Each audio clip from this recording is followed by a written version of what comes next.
আল্লাহ সুবহানাহু ওয়া তাআলা আমাদের জন্য গুরুত্বপূর্ণ একটা ফরজ বিধান দিয়েছেন, সেটা হলো আল আমরু বিল মারুফ ওয়ান নাহি আনিল মুনকার, সৎ কাজের আদেশ এবং অসৎ কাজের নিষেধ। এটা আল্লাহ তাআলার পক্ষ থেকে ফরজকৃত একটা বিধান। এটাকে আল্লাহ তাআলা ফরজ করেছেন আমাদের জন্য। এর মারাতিব রয়েছে, এর স্তর রয়েছে। সেই স্তরকে সামনে রেখে আমাদের জন্য এই বিধান বাস্তবায়নের প্রতি আল্লাহ রসুল দিক নির্দেশনা দিয়েছেন। গুরুত্বপূর্ণ হলো নবী আলাইহিমুসসালাম এবং যত রসুল আল্লাহ পাঠিয়েছেন, সমস্ত নবী এবং রাসূলদের উপর আল্লাহ তাআলা এই কাজকে ফরজ করেছিলেন এবং বিশেষভাবে এই উম্মাতকে আল্লাহ তাআলা বিশেষ যে মর্যাদা দিয়েছেন,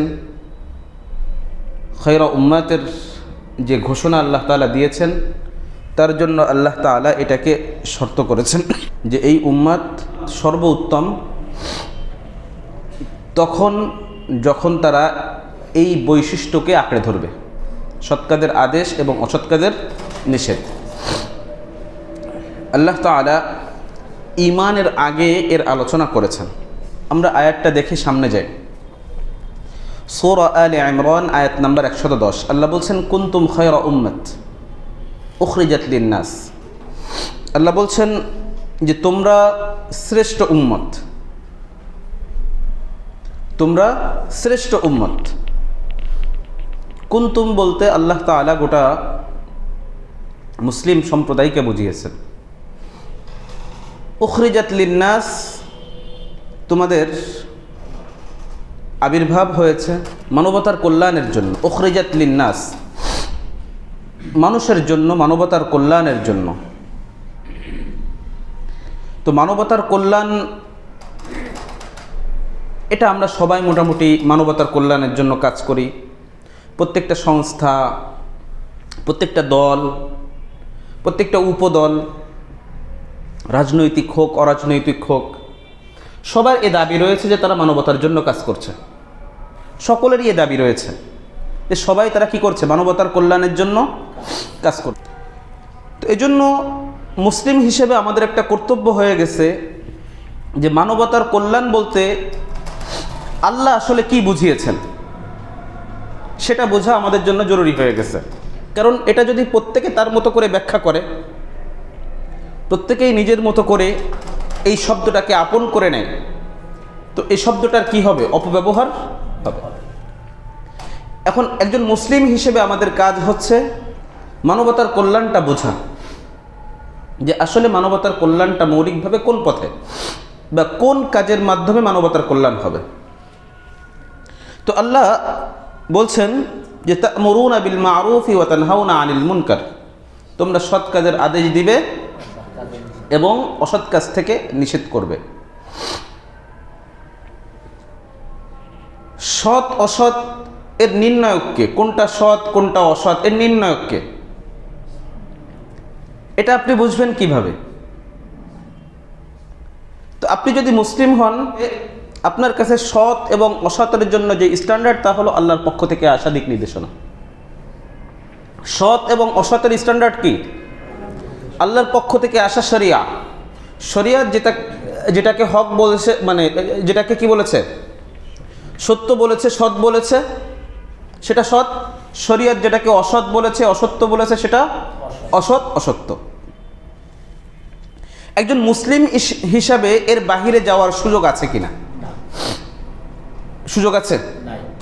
একজন মুসলিম হিসেবে এর বাহিরে যাওয়ার কোনো সুযোগ নেই। তাহলে সৎ কাজের আদেশ দিবে মানে যেটা শরিয়া, যেটা আল্লাহ বলেছেন, সেই বিষয়ে মানুষদেরকে কি করবে, জাগ্রত করবে, সে বিষয়ে মানুষকে সতর্ক করবে। এবং যা তিনি নিষেধ করেছেন, যে বিষয়গুলো শরিয়াতে তিনি নিষেধাজ্ঞার আওতাভুক্ত রেখেছেন, সেগুলো থেকে মানুষকে নিষেধ করবে, বাধা দিবে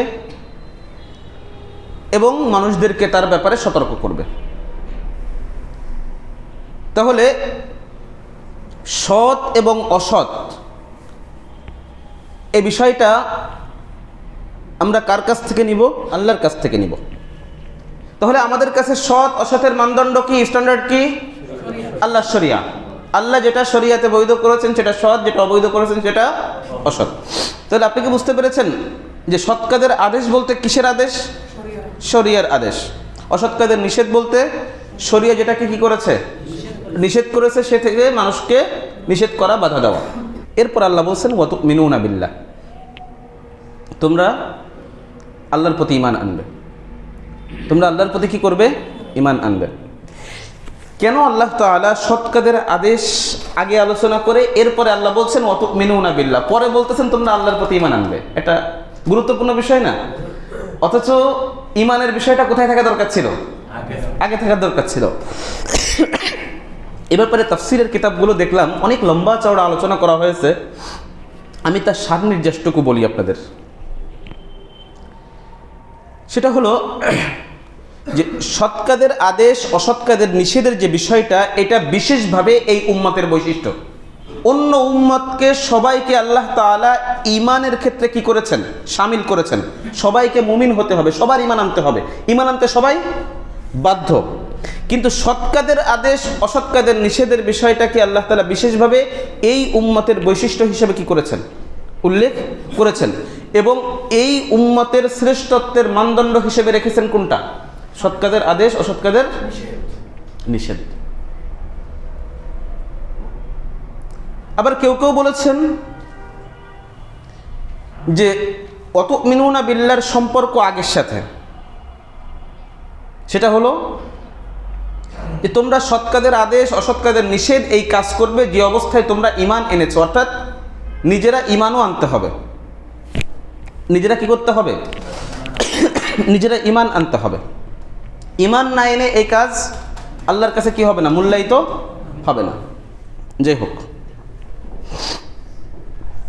তো এটা সূরা আলে ইমরানের আয়াত নম্বর 110। এই আয়াতের দিকে তাকান, যেখানে আল্লাহ তাআলা আমাদেরকে কতগুলো বিষয় বলেছেন। এক নম্বর বিষয় হলো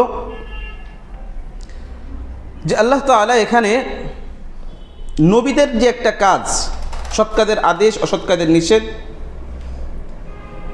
সে বিষয়টা আয়াতের ইঙ্গিতের মাধ্যমে উল্লেখ করে দিয়েছেন। এরপরে মুমিনদের একটা মৌলিক বৈশিষ্ট্য হিসেবে উল্লেখ করেছেন সৎ কাজের আদেশ অসৎ কাজের নিষেধ। আপনি যদি আল্লাহর জমিনে কর্তৃত্ব, ইসলামের যে কর্তৃত্ব, ইসলামের যে সামাজিক শক্তি, এটা যদি আপনি প্রতিষ্ঠা করতে চান, তাহলে আপনাকে সৎ কাজের আদেশ অসৎ কাজের নিষেধকে কী করতে হবে? আঁকড়ে ধরতে হবে। সেই সাথে এটা আমাদের গুনাহ মাপের একটা মাধ্যম, একটা উপায়। এর মাধ্যমে আল্লাহ তাআলা কী করবেন? আমাদের গুনাহকে মাফ করবেন। এর মাধ্যমে সর্বশেষ আল্লাহ তাআলার নুসরা এবং বিজয় আমরা লাভ করতে পারবো। আল্লাহর পক্ষ থেকে সাহায্য এবং বিজয় আমরা লাভ করতে পারবো।